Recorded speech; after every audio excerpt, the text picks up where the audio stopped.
warahmatullahi wabarakatuh. Yang terhormat Bapak Ibu dosen penguji uji kinerja, perkenalkan nama saya Vidi Andika dengan NIM 242111897. Saya guru mata pelajaran SKI di MTS YPI BPH BTI PTP Nusantara 6 Kayu Aro, Kabupaten Kerinci, Provinsi Jambi, sekaligus mahasiswa PPG dalam jabatan Kementerian Agama BIT 1 pada Institut Agama Islam Negeri Pontianak tahun 2025. Pada video kali ini, saya akan membawakan materi tentang Khulafur-Rasyidin pada kelas 7 semester genap tahun 2024-2025 dengan menggunakan pendekatan problem based learning. Kira-kira bagaimana videonya? Mari kita simak bersama-sama. Assalamualaikum warahmatullahi wabarakatuh.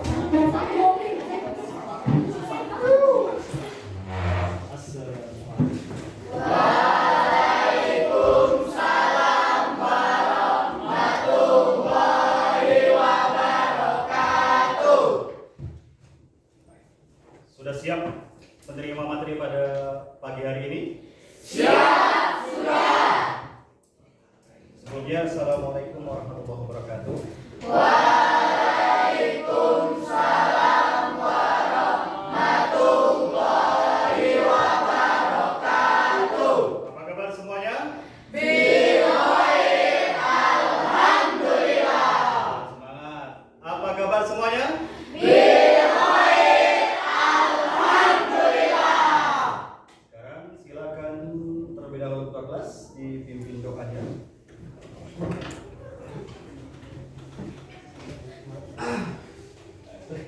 Sebelum belajar mengulang kita berdoa, doa mulai.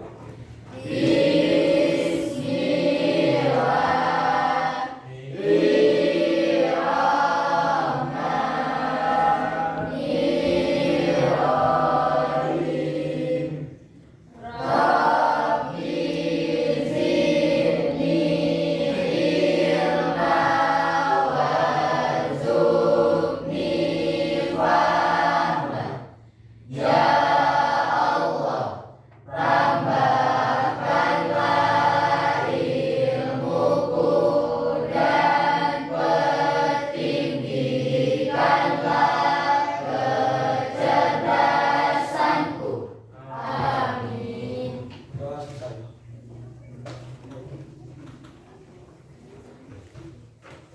Piket-piket hari ini siapa?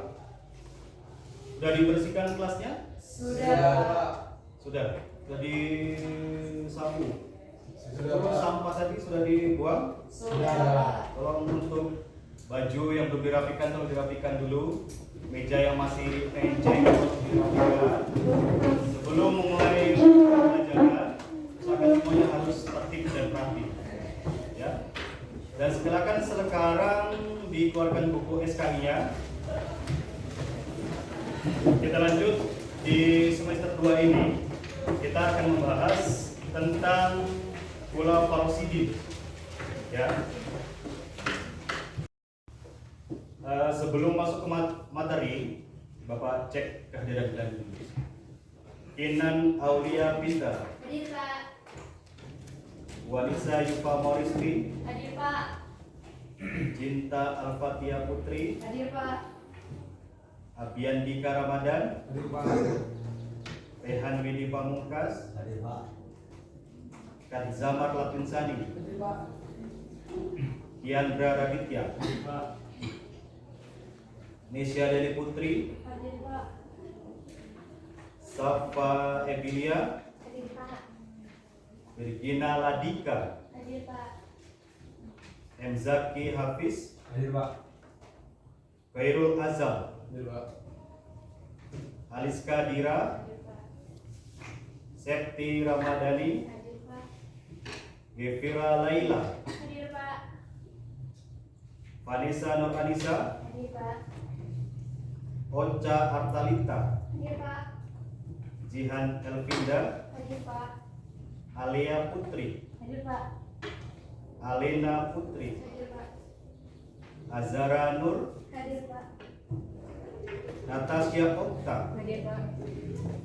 Lutfiza Larasati, Hadir, Pak. Kemana? Bapak. Pak. Nggak ada surat sama sekali? Ada. Azra Pertiwi, Hadir, Pak. Arif Prayoga. Tidak. Mana? Sakit. Ada suratnya? Ada. Mana? Ya, Pak. Izin sakit. Sakit. Sakit, Pak.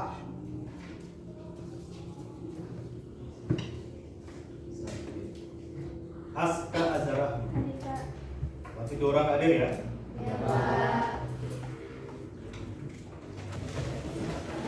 Kita lanjut di semester 2 ini. Kita akan membahas tentang Gula Farosidin. Ya.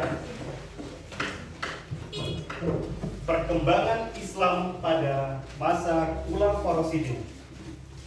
Sebelum ke materi, ini sedikit Bapak jelaskan tentang tujuan pembelajaran kita. Nanti ada beberapa pertemuan kita akan membahas tentang Gula Farosidin. Yang pertama nanti di sini kalian tujuannya menjelaskan pengertian Gula Farosidin. Nanti dari segi bahasa dan istilah nanti apa, nanti kalian bisa menjelaskannya. Terus menganalisis ya atau menggambarkan perkembangan Islam pada masa Gula Farosidin.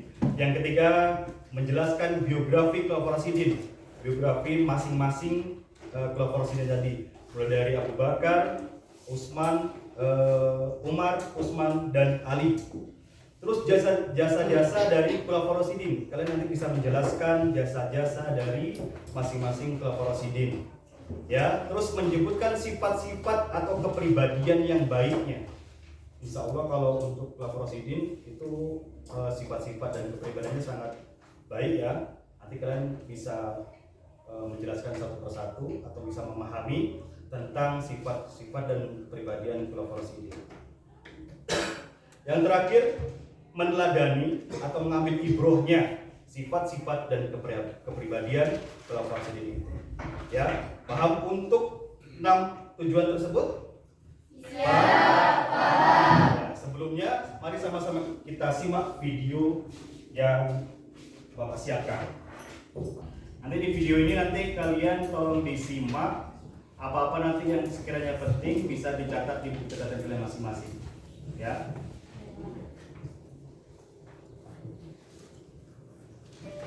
Hai, Assalamualaikum warahmatullahi wabarakatuh. Apa kabar semua? Semoga kalian selalu sehat dimanapun kalian berada. Berbicara mengenai Khulafaur Rasyidin, kita tidak akan pernah lepas dari membicarakan orang-orang hebat seperti berikut ini. Ada Abu Bakar As-Siddiq, Umar bin Khattab, Utsman bin Affan, dan Ali bin Abu Thalib. Apa sih keistimewaan mereka sehingga mampu mencatatkan sejarah dalam perkembangan Islam? Untuk mengetahui jawabannya, yuk simak terus video kita kali ini.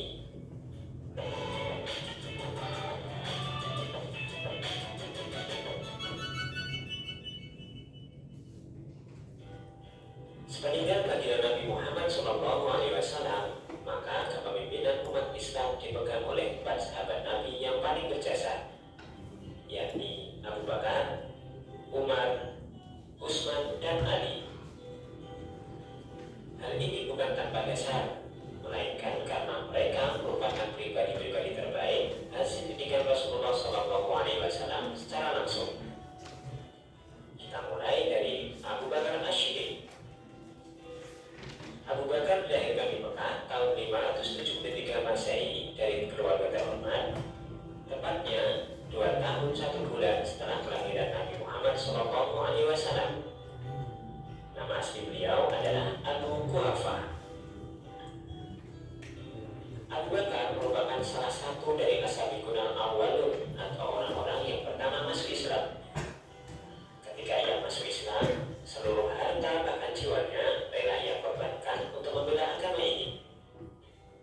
Ia diberi gelar As-Siddiq yang artinya yang benar oleh Rasulullah SAW, dikarenakan ia adalah orang pertama yang mengakui dan membenarkan bahwa Rasulullah SAW telah melakukan Isra Mi'raj, yang mana bagi orang-orang kafir Quraisy pada saat itu Perjalanan dari Masjidil Haram ke Masjidil Aqsa dilanjutkan ke Sidratul Muntaha dalam waktu hanya sepertiga malam saja merupakan suatu kebohongan yang besar. Semasa kepemimpinan beliau, umat Islam menghadapi banyak cobaan. Di antaranya, banyaknya orang-orang murtad atau keluar dari agama Islam, orang-orang yang enggan membayar zakat, dan bahkan orang-orang yang mengaku sebagai nabi. Namun, dengan kebijaksanaan dan ketegasan beliau, semua masalah tersebut dapat diatasi. Yang selanjutnya ada Umar bin Khattab. Nama lengkap beliau adalah Umar bin Khattab bin Nufail bin Abdul Uzza. Ia dilahirkan di Mekah dari suku Bani Adi. Sebelum masuk Islam, ia merupakan orang yang paling ditakuti oleh umat Islam karena kerugisannya. Namun, begitu masuk Islam, justru sebaliknya, orang-orang kafirlah yang takut kepadanya, dikarenakan keberaniannya dalam pertarungan jiwa dan raga dalam membela agama Islam, sehingga ia pun dijuluki singa padang pasir. Umar juga memiliki gelar Al-Faruq yang diberikan Nabi SAW, dikarenakan kemampuannya dalam memisahkan antara kebenaran dengan kebatilan dalam setiap segi kehidupannya. Umar merupakan sahabat setia yang keras kepala, namun berhati sangat lembut. Ia sangat keras terhadap orang-orang kafir, namun lembut terhadap orang-orang yang baik. Semasa menjadi khalifah, ia selalu mendahulukan kepentingan masyarakat di atas kepentingan pribadinya. Beliau berprinsip, lebih baik tidak makan dan tidur di lantai daripada makan enak dan tidur di istana sementara rakyatnya menderita. Dalam kesehariannya, beliau sering berkeliling di rumah-rumah warganya setiap malam tanpa sepengetahuan mereka. Bahkan, ia juga menjadi penjamin pedagang dari gangguan para perampok. Ia pun tak segan untuk menyuapi seorang janda tua buta yang sedang sakit ketika ia sedang berpatroli malam.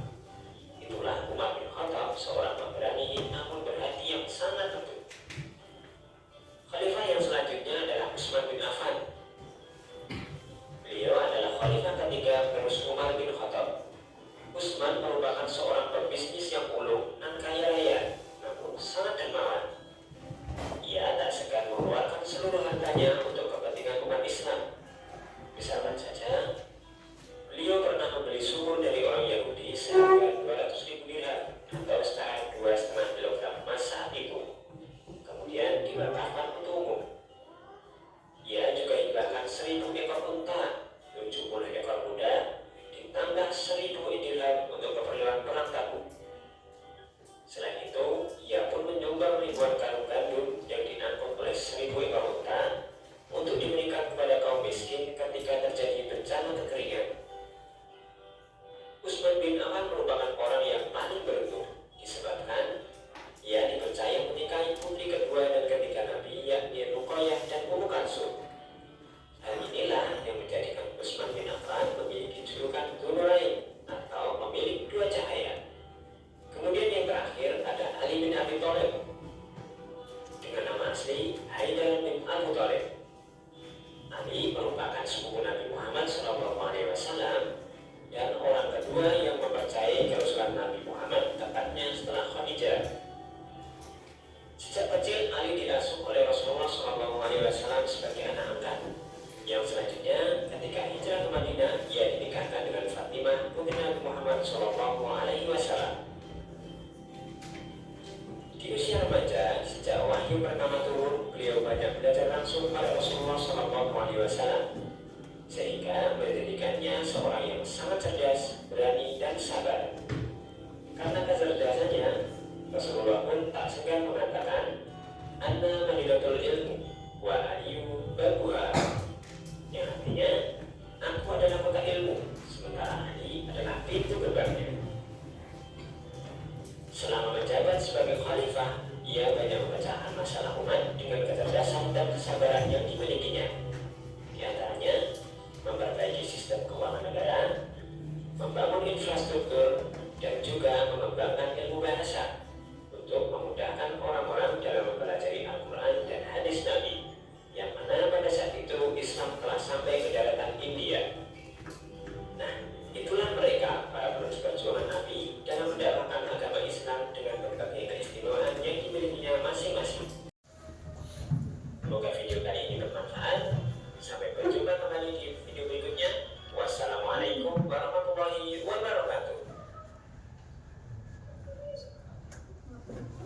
Dan kalian tadi sudah menyimak video pembelajaran tentang Khulafaur Rasyidin.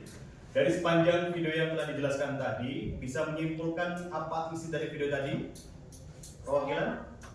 Ada? Saya Pak. Ya, silakan. Semasa perintahnya, Abu Bakar RA juga berhasil memperluas daerah dakwah Islamiyah, antara lain sampai ke Irak yang ketika itu termasuk wilayah jajahan kerajaan Persia, dan ke Syam yang di bawah jajahan Romawi. Setelah perintah selama 2 tahun, Abu Bakar RA berpulang ke Rahmatullah pada tanggal 23 Jumadil Akhir 13 Hijriah dan dalam usia 63 tahun, dan dimakamkan di samping makam Rasulullah SAW. Beliau dikenal oleh para sahabat sebagai khalifah yang sangat taat kepada Allah Subhanahu wa taala dan Rasulnya, serta berbudi luhur. Ya, kasih aplaus buat Safa.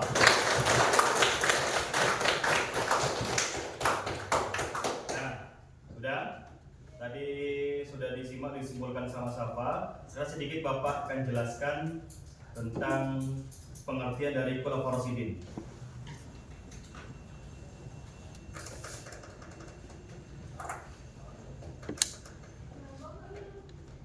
Nanti yang ingin dicatat silakan. Di buku juga ada itu.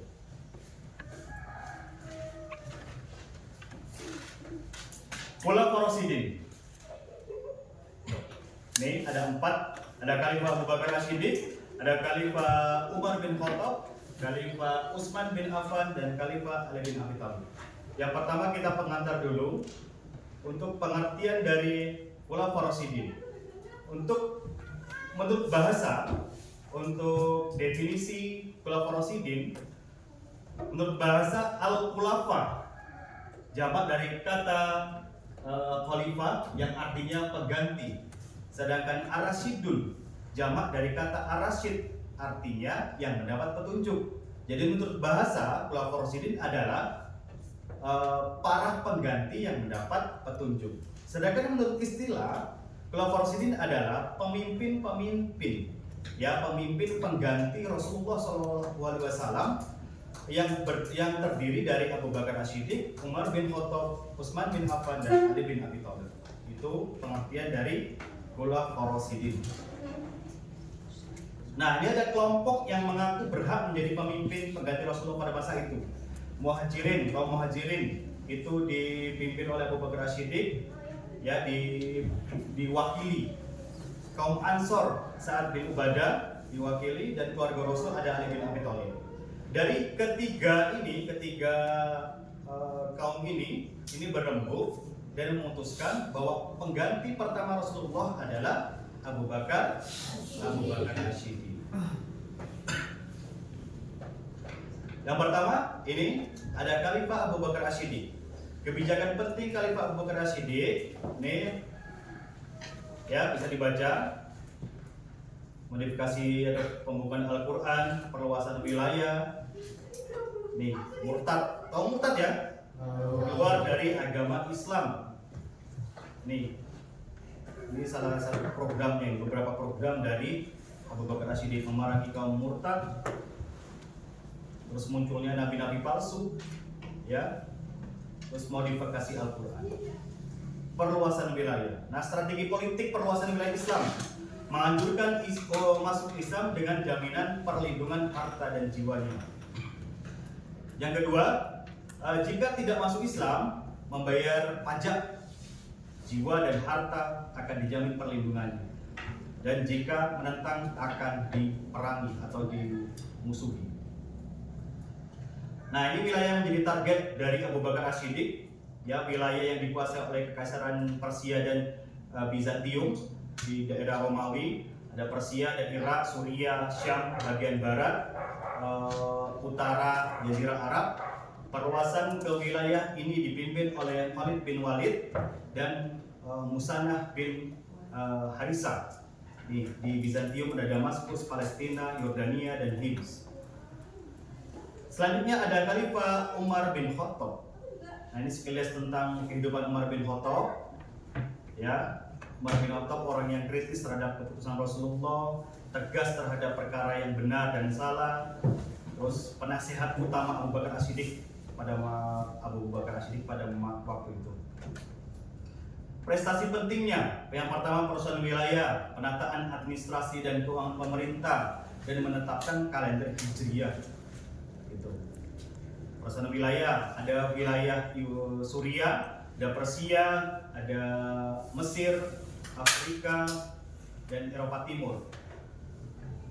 Penata administrasinya, administrasi dan keuangan pemerintahan, Baitul Mal, ya, sebagai lembaga yang menguasai keuangan negara, Dewan Perang Lembaga Administrasi Ketentaraan, pengajian pertama bagi pegawai pemerintah, santunan yang diberikan kepada seluruh rakyat berdasarkan lamanya memeluk Islam.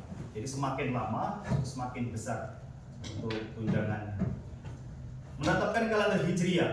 Awal perhitungan tanggal tahun Hijriah itu berdasarkan hijrah Rasul ke Madinah.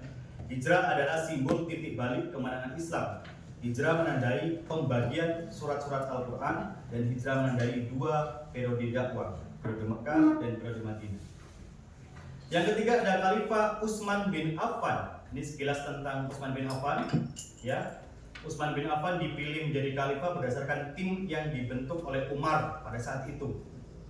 Ini ada Utsman bin Affan, ada Ali bin Abi Thalib, Talha bin Ubaidillah, Zubair bin Awan, Abdurrahman bin Auf, dan Sa'ad bin Abu Waqqas. Prestasinya ada modifikasi Al-Quran, renovasi Masjid Nabawi, pembentukan angkatan laut, dan perluasan wilayah. Ini ya, modifikasi mushaf Al-Quran. Jadi setiap khalifah itu mempunyai program untuk memodifikasi Al-Quran, untuk memperbarui. Ini renovasi Masjid Nabawi, pembentukan angkatan laut. Ini meliputi Azerbaijan dan Armenia, perluasan wilayah. Dan yang terakhir, Khalifah Ali bin Abi Thalib. Peristiwa penting yang terjadi setelah pemerintahan Khalifah Utsman berakhir, ya, sebelum Ali bin Abi Thalib dilantik menjadi khalifah. Terjadi fitnah di dalam kalangan umat Islam di Basra, Mesir, dan Kufah. Yang menjadi provokatornya adalah Abdullah bin Sabah. Ya, sekelompok umat Islam memilih Ali bin Abi Thalib yang menggantikan kekhalifahan Utsman. Tetapi Muawiyah bin Abu Sufyan menolak hal tersebut. Muawiyah menuntut pembunuhan Utsman di Usud. Itu kan Utsman kan dibunuh itu. Tetapi kelompok Ali menginginkan pergantian kepemimpinan dulu, baru mengusut pembunuhan Utsman. Hal inilah yang memicu perpecahan di kalangan umat Islam. Akhirnya Ali bin Abi Thalib diangkat menjadi khalifah menggantikan Utsman bin Affan, meski ada kelompok yang menentang. Siapa yang menentang? Muawiyah bin Abu Sufyan. Ini kebijakan dari Ali bin Abi Thalib. Ya, ada pergantian pejabat yang tidak memiliki integritas, pembenahan keuangan negara, memajukan bidang ilmu bahasa, bidang pembangunan. Nah, ibrohnya, lanjut ke ibrohnya atau hikmah yang bisa kita ambil dari kepemimpinan Khulafaur Rasyidin.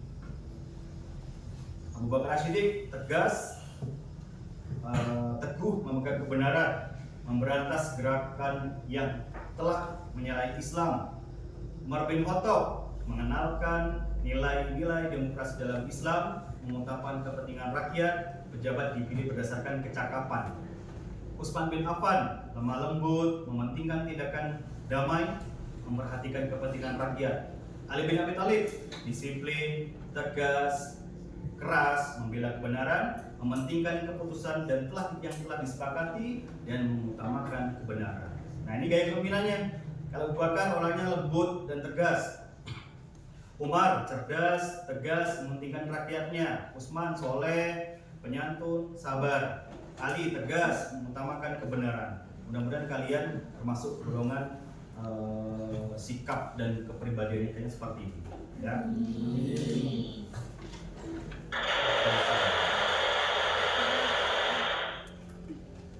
Nah, untuk selanjutnya coba dibuka halaman 5. Coba dibuka halaman 5. Coba kita isi sama-sama. Ada tugas mandiri masing-masing siswa. Kita isi sama-sama.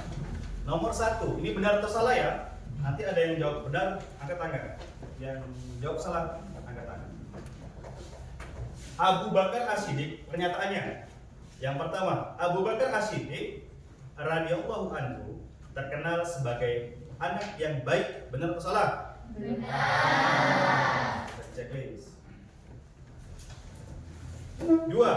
Abu Bakar As-Siddiq dilahirkan 2 tahun kurang sebelum kelahiran Nabi Muhammad. 3. Gelar As-Siddiq diberikan para sahabat Rasulullah SAW kepada Abu Bakar As-Siddiq karena selalu membenarkan apa yang dilakukan dan dikatakan Rasulullah dalam segala hal. Benar atau salah? Benar. 4. Program pertama Abu Bakar As-Siddiq setelah menjadi khalifah diantaranya adalah meredam pemberontakan dan memerangi orang yang membangkang tidak mau membayar zakat. Benar. Benar apa salah? Benar. 5. Pada masa pemerintahnya muncul orang-orang yang mengaku nabi, antara lain Musailamah bin Al-Kazzab, Tulaiha Al-Asadi, dan Al-Aswad Al-Ansi. Benar. Salah? Benar. Benar. Nomor 6. Untuk meluruskan akidah orang-orang murtad, Abu Bakar As-Siddiq mengirim 10 pasukan perang ke 10 daerah tujuan. Yang benar? Yang benar? Yang benar? Yang benar? 9. Nomor 8. Pelaksanaan pengumpulan dan penulisan ayat-ayat Al-Quran dipimpin oleh Zaid bin Sabit. Nah, Abu Bakar As-Siddiq memerintah selama 3 tahun. Yang betul berapa tahun? Yang betul berapa tahun? 2 tahun. Iya. 2 tahun. Abu Bakar As-Siddiq meninggal pada usia 63 tahun. Lagi untuk lebih pahamnya lagi, Bapak bagi kelompok kalian, ya. Masing-masing kelompok nanti ada berapa orang? Ada 4 kelompok. Jadi kan kita ada khalifah 4 orang. Jadi masing-masing kelompok ini kelompok Abu Bakar, ini kelompok Umar, ini kelompok Utsman, ini kelompok Ali. Silakan di kelompoknya masing-masing.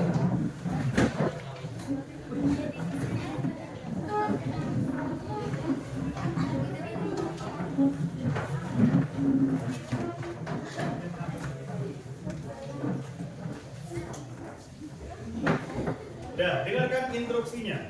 Nanti masing-masing kalian itu akan mempresentasikan. Sebelumnya nanti kalian tolong dipahami untuk masing-masing kelompok. Nanti masing-masing ke depan ya. Masing-masing kelompok ke depan. Nanti mempresentasikan materi kalian. Ini kelompok Abu Bakar berarti materinya Abu Bakar. Ini kelompok Umar berarti dibaca nanti kelompok Umar. Ya, materi tentang Umar. Ini kelompok Utsman berarti nanti kalian baca Utsman. Ini kelompok Ali. Nanti baca-baca di materi kalian. Ya, Bapak kasih waktu 10 menit bisa untuk membahas. Jadi nanti setiap kalian maju presentasi, nanti ada kelompok lain yang memberi pertanyaan. Gitu. Satu pertanyaan aja lah, nggak usah banyak-banyak. Paham? Siapa? Silakan didiskusikan.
Sudah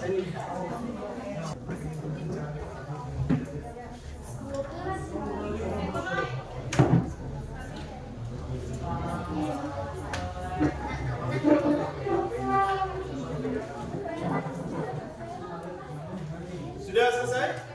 Ya, sudah. Kalau sudah selesai, nanti masing-masing kelompok akan maju ke depan mempresentasikan hasil diskusi kalian masing-masing. Kita mau acak atau urutan? Urutan, berarti dari mulai kelompok Abu Bakar Hasyidi.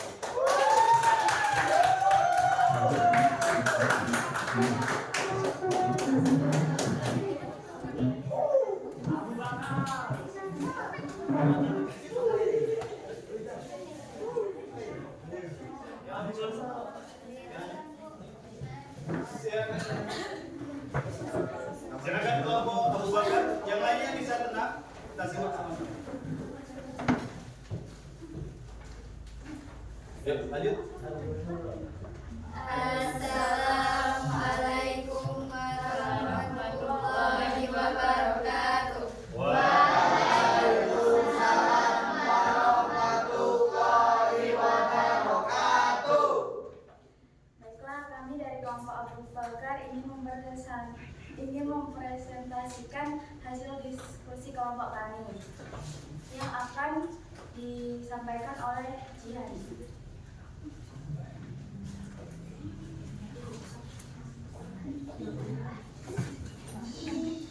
Perkembangan Islam pada masa Khalifah Abu Bakar Siddiq radhiyallahu anhu. Sejak kecil, Abu Bakar Siddiq radhiyallahu anhu terkenal sebagai anak yang baik. Perilakunya yang lemah, lembut, jujur dan sabar membuatnya disenangi masyarakat. Karena sifat-sifatnya yang mulia itulah, sejak masa remajanya ia sudah bersahabat dengan Nabi Muhammad SAW.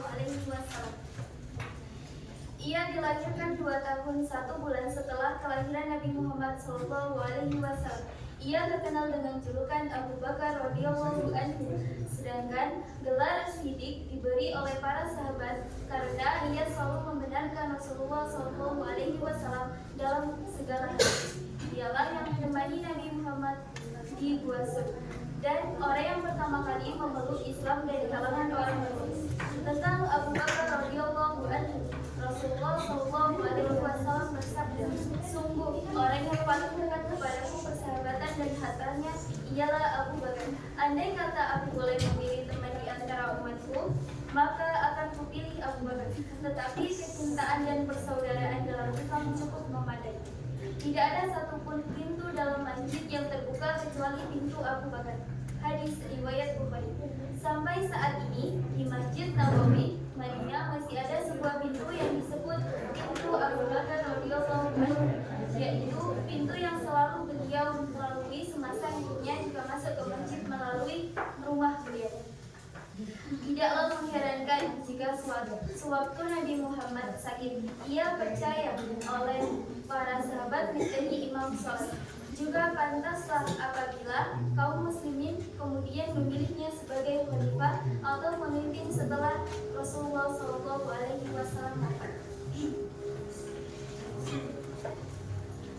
Selanjutnya adalah sesi tanya jawab.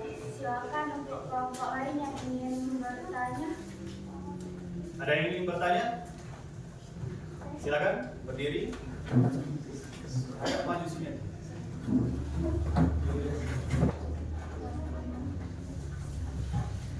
Saya perwakilan dari kelompok Utsman bin Affan ingin menanyakan kepada kelompok Abu Bakar, mengapa Abu Bakar diberi gelar Asyidi? Ya, terima kasih. Mengapa Abu Bakar diberi gelar Asyidi? Mau didiskusikan dulu atau langsung dijawab? Dijawab. Ya, silakan Mas.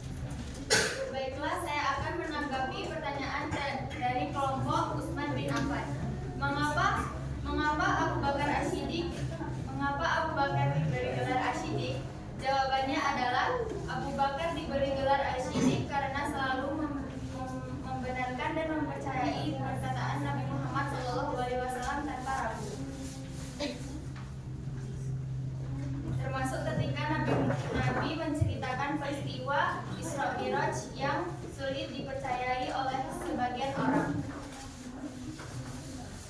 Bagaimana kelompok Usman? Puas dengan jawabannya? Puas. Ya. Ada lagi yang mau ditanyakan? Ya. Oke, bisa ditutup. Kemudian hasil presentasi kami, jika ada salah, kami minta maaf. Kami akhiri. Wassalamualaikum warahmatullahi wabarakatuh. Waalaikumsalam warahmatullahi wabarakatuh. Selanjutnya kelompok Umar bin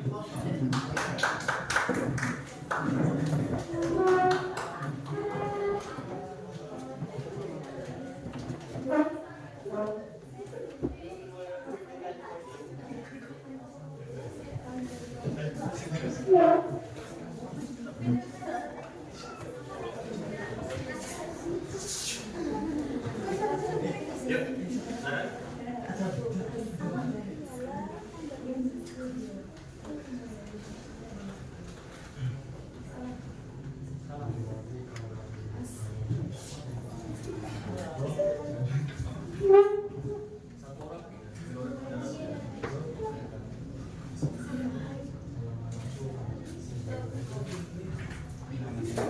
Assalamualaikum warahmatullahi wabarakatuh.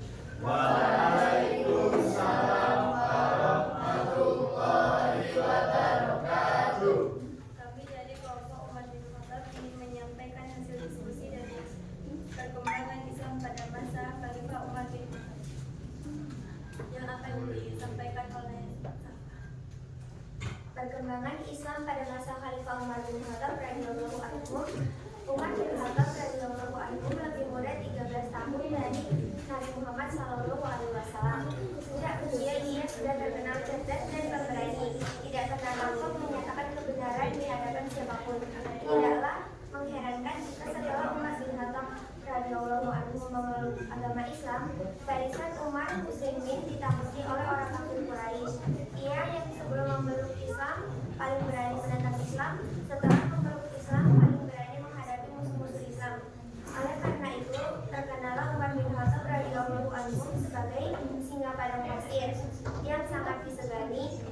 Umar bin Khattab radhiyallahu anhu memiliki kepribadian yang sangat kuat dan tegas memperjuangkan kebenaran. Oleh karena itu, Rasulullah SAW menjulukinya Al-Faruq. Artinya dengan tegas membedakan yang benar dan yang salah. Sedemikian gigih Umar bin Khattab radhiyallahu anhu dalam menegakkan syariat Islam sehingga Abdullah bin Mas'ud mengatakan, sejak Islamnya Umar kami merasa mulia. Mengenai kualitas keimanannya diungkapkan dalam sebuah hadis. Rasulullah SAW bersabda, ketika sedang tidur aku bermimpi melihat orang-orang yang memakai gamis. Ada yang gamisnya menutupi dada dan ada pula yang kurang dari itu. Lalu diperlihatkan kepadaku Umar bin Khattab radhiyallahu anhu mengenakan gamis yang panjang sehingga ia berjalan dengan menyerahnya. Seseorang bertanya, ya Rasulullah, apakah takwilnya? Nabi Muhammad SAW menerangkan kualitas keimanannya. Dalam pidato kelanjutannya, Umar bin Khattab radhiyallahu anhu menyampaikan antara lain, saya adalah seorang pengikut sunnah Rasul, bukan seorang yang berbuat bidah. Ketahuilah bahwa kalian berhak menuntut saya tentang 3 hal selain kitab Allah Subhanahu wa taala dan sunnah Nabi, yakni 1. Mengikuti apa yang telah dilakukan oleh orang sebelum saya dalam masalah yang telah kalian sepakati dan telah kalian tradisikan. 2. Membuat kebiasaan baru yang baik bagi ahli kebijakan dalam masalah yang belum kalian jadikan kebiasaan. Dan 3. Mencegah saya bertindak atas kalian kecuali dalam hal-hal kalian sendiri penyebabnya. Selanjutnya saya tanya jawab. Silakan. Ada kelompok yang mau menanyakan? Ada Pak. Ya, silakan.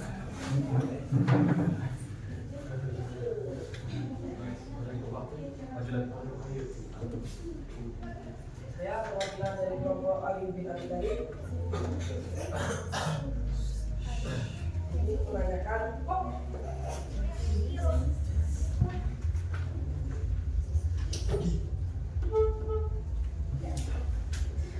ke kelompok Umar bin Khattab. Pertanyaannya, coba jelaskan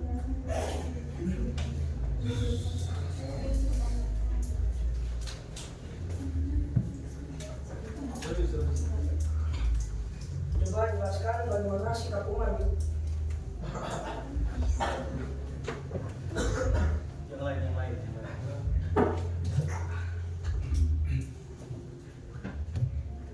Coba jelaskan bagaimana sikap Umar bin Khattab terhadap rakyatnya yang mengalami kesulitan. Terima kasih.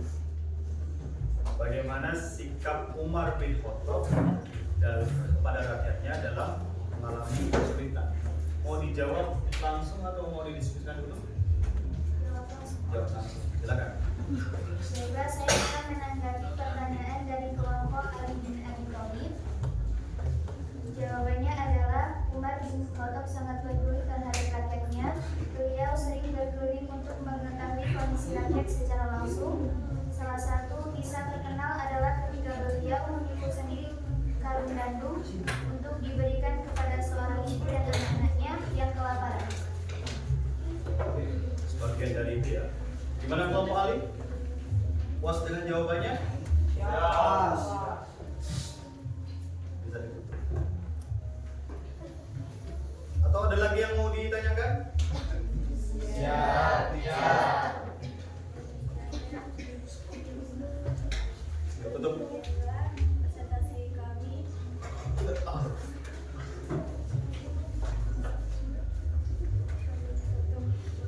Assalamualaikum warahmatullahi wabarakatuh.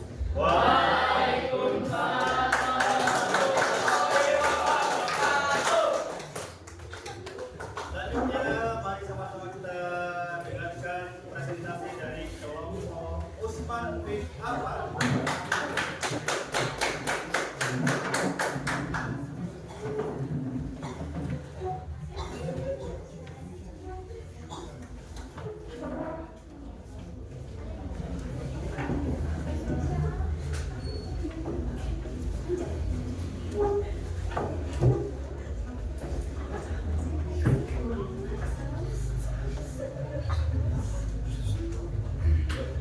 Assalamualaikum warahmatullahi wabarakatuh.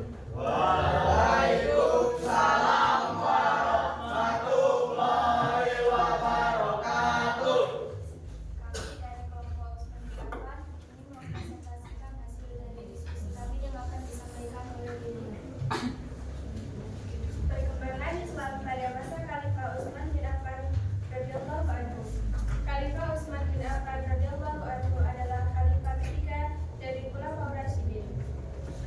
Khalifah Utsman bin Affan radhiyallahu anhu menjabat khalifah kurang lebih 12 tahun lamanya. Khalifah Utsman bin Affan radhiyallahu anhu diangkat menjadi khalifah pada tahun 644 Masehi. Setelah Khalifah Umar bin Khattab radhiyallahu anhu meninggal, Khalifah Umar bin Khattab radhiyallahu anhu sakit keras karena ditikam oleh seorang budak beragama Majusi asal Persia, Abu Du'ad. Khalifah Umar bin Khattab radhiyallahu anhu tidak melakukan seperti apa yang dilakukan Khalifah Abu Bakar radhiyallahu anhu. Khalifah Abu Bakar diangkat menjadi khalifah karena ditunjuk langsung oleh Khalifah Abu Bakar radhiyallahu anhu ketika dia sedang sakit keras. Setelah itu, para sahabat berulang melakukan ikrar kesetiaan kepada Khalifah Umar bin Khattab radhiyallahu anhu. Khalifah Umar bin Khattab radhiyallahu anhu tidak melakukan pertunjukan langsung kepada salah seorang sahabat, tapi dia memilih 6 seorang sahabat yang dianggap layak untuk menjadi khalifah. Mereka itu adalah Utsman bin Affan radhiyallahu anhu, Ali bin Abi Thalib radhiyallahu anhu, Sa'ad bin Abi Waqqas radhiyallahu anhu, Talha bin Ubaidillah radhiyallahu anhu, Zubair bin Awam radhiyallahu anhu, dan Abdullah bin Auf radhiyallahu anhu. Setelah itu mereka diperintahkan untuk bermusyawarah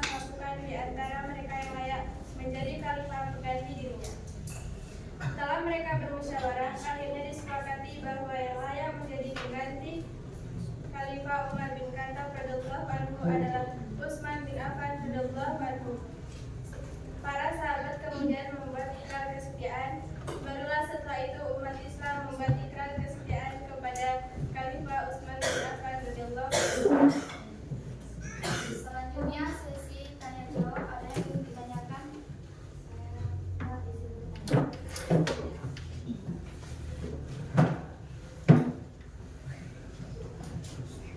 Saya perwakilan dari kelompok Umar bin Khattab ingin bertanya kepada kelompok Utsman bin Affan. Di masing-masing khalifah tentu mempunyai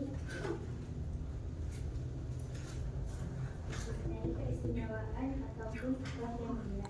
Yang saya tanyakan, sebutkan 3 contoh alhamdulillah yang dimiliki Khalifah Utsman bin Affan. Baiklah, saya akan menanggapi pertanyaan dari Bapak Umar bin Khattab. Sebutkan 3 akhlak mulia yang dimiliki oleh Utsman bin Affan. Yang pertama, dermawan. Beliau banyak menyumbangkan hartanya untuk kepentingan umat Islam. Yang kedua, pemalu. Bahkan Rasulullah SAW pun merasa malu kepada beliau. Yang ketiga, rendah hati. Beliau tidak sombong meskipun memiliki kekayaan yang berlimpah.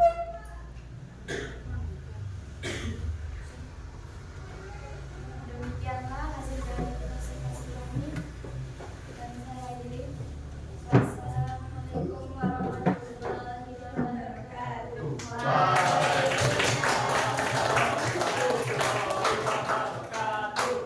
Untuk kelompok terakhir, silakan kelompok Ali bin Abi Thalib.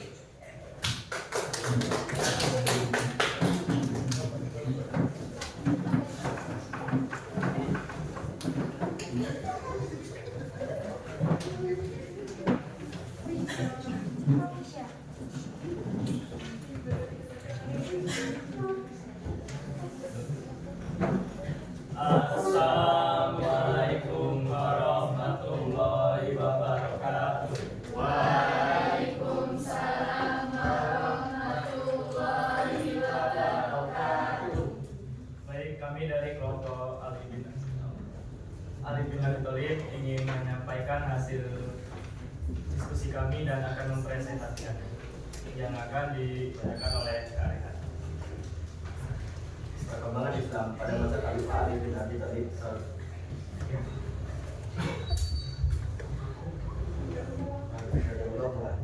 Menurut para sejarawan, Ali bin Abi Thalib radhiyallahu anhu lahir pada 10 tahun sebelum masa kenabian Nabi Muhammad SAW.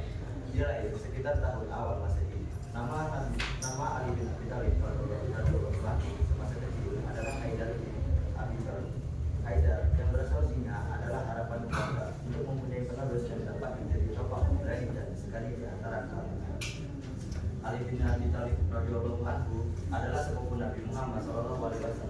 Dia sudah masuk Islam ketika masih kanak-kanak. Saat itu Nabi mengajak Bani Abdullah Muttalib, tetapi tidak ada yang menerima ajakan Nabi Muhammad SAW kecuali Ali.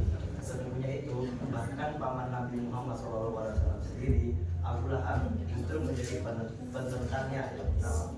Ali bin Abi Thalib radhiyallahu anhu benar-benar dikenal sebagai seorang yang memberani. Nama dan harapan keluarga Abi Thalib terwujud ketika orang Nabi Quraisy hendak menghilangkan nyawa Nabi Muhammad SAW. Ali bin Abi Thalib radhiyallahu anhu tidak takut tidur di tempat tidur Nabi Muhammad SAW. Itu membuat orang-orang Quraisy yang mengenai sunnah Nabi Muhammad SAW terkecoh. Ali bin Abi Thalib radhiyallahu anhu juga berani melakukan perang 1 lawan 1 dengan pedang ketua Quraisy pada perang Badar. Nabi Muhammad SAW sangat menyayangi Ali bin Abi Thalib radhiyallahu anhu hingga menikahinya dengan putri kesayangannya Fatimah Hasan. Ali bin Abi Thalib radhiyallahu anhu diangkat menjadi khalifah setelah Khalifah Utsman bin Affan radhiyallahu anhu. Ali bin Abi Thalib radhiyallahu anhu diangkat menjadi khalifah keempat. Khalifah Ali bin Abi Thalib radhiyallahu anhu memerintah selama sekitar 5 tahun. Masa pemerintahannya mewarisi kekacauan yang terjadi saat itu. Baik, kita lanjut ke sesi tanya jawab. Apakah ada yang ingin bertanya? Ada yang ingin bertanya? Silakan. Ya, silakan. Baik, saya perwakilan dari kelompok Abu Bakar ingin menanyakan kepada kelompok Ali bin Abi Thalib. Coba sebutkan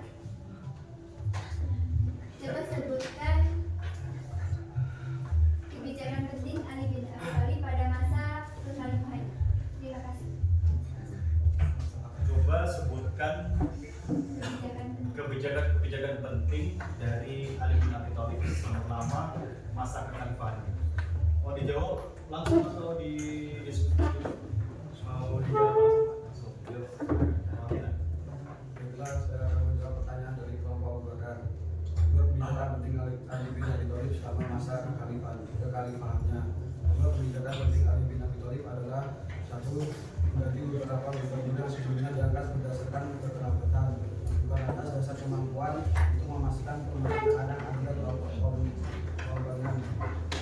Dua, menarik kembali tanah milik negara yang diberikan kepada pejabat gubernur sebagai upaya pembenahan di bidang ekonomi dan pemerataan kesejahteraan rakyat.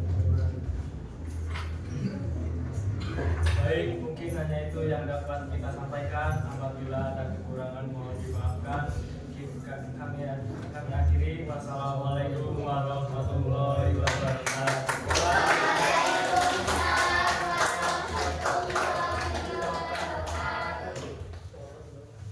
Dan tadi kita sudah menyanyikan bersama-sama, masing-masing kelompok presentasikan hasil diskusi kelompok masing-masing.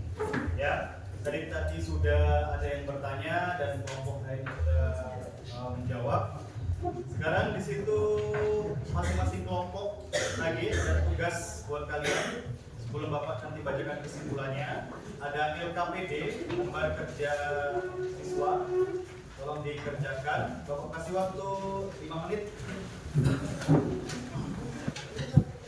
Berkelompok itu ya.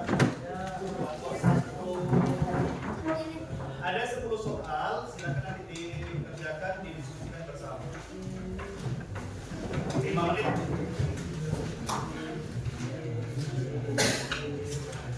Sudah siap.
Ada yang sudah?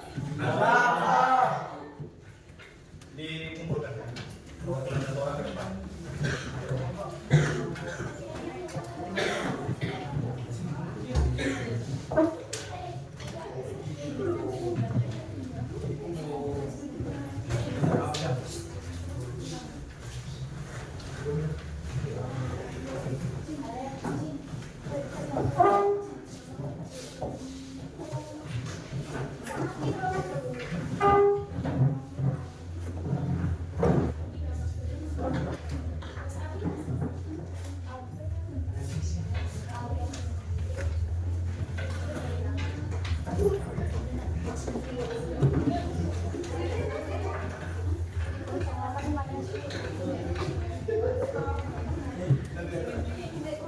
Sebelum ke kesimpulan, untuk tugas minggu kemarin, tolong dikumpulkan. Tugas kemarin PR yang kemarin tolong dikumpulkan. PR minggu kemarin.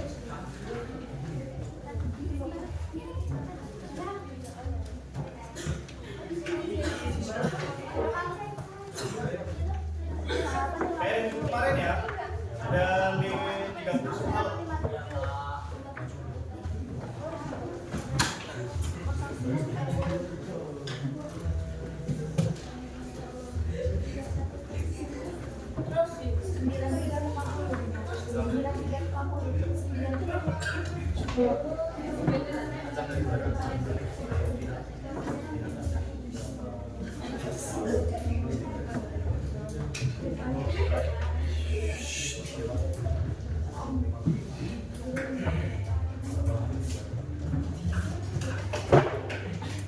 Ya, perhatikan. Sebelum ditutup, di sini Bapak akan menyimpulkan dari pembahasan yang kita bahas pada pagi hari ini. Untuk yang pertama, pengertian dari Khulafaur Rasyidin menurut bahasa adalah orang-orang yang mendapat petunjuk. Sedangkan menurut istilah, Khulafaur Rasyidin adalah para pengganti dan penerus kepemimpinan Islam setelah Rasulullah SAW wafat. Khulafaur Rasyidin itu adalah Abu Bakar As-Siddiq, Umar bin Khattab, Utsman bin Affan, dan Ali bin Abi Thalib. Khulafaur Rasyidin diangkat melalui proses yang berbeda-beda. Dari Abu Bakar sampai Ali bin Abi Thalib itu mempunyai atau diangkat melalui proses yang berbeda. Yang pertama, kalau Abu Bakar As-Siddiq itu diangkat berdasarkan musyawarah antara kaum Muhajirin, Ansor, dan kerabat Nabi tadi. Kalau untuk khalifah yang kedua, Umar bin Khattab dipilih berdasarkan petunjuk atau penunjukan langsung. Yang menunjuk adalah khalifah Abu Bakar As-Siddiq yang disetujui oleh semua umat Islam. Yang ketiga, khalifah ketiga adalah Utsman bin Affan yang dipilih melalui tim formatur yang dipilih oleh khalifah Umar bin Khattab. Dan sedangkan yang khalifah yang terakhir adalah khalifah Ali bin Abi Thalib yang dipilih oleh sebagian besar umat Islam. Oke, biar lebih semangat lagi semuanya. Tepuk semangat.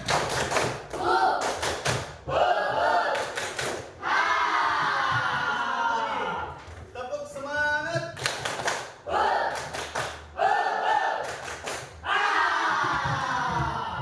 Nah, demikianlah untuk pertemuan kita pada pagi hari ini.